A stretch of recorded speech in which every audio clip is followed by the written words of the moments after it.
Hi, I am Pitskill F. Gaspi from grade 7 St. Clair.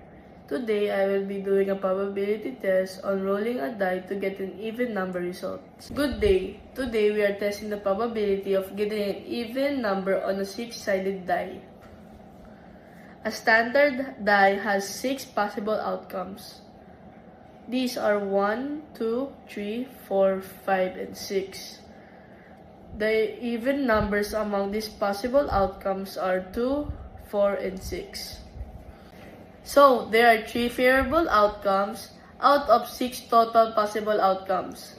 So, the theoretical possibility is possibility equals favorable outcomes divided by total outcomes.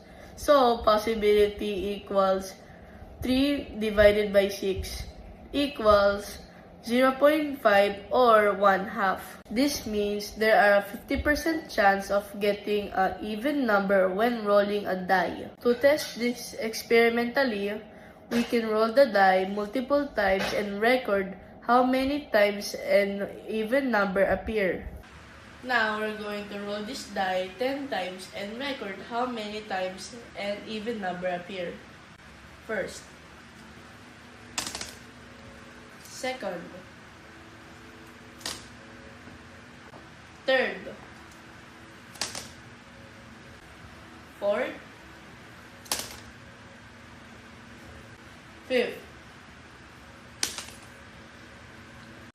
sixth, seventh, eighth,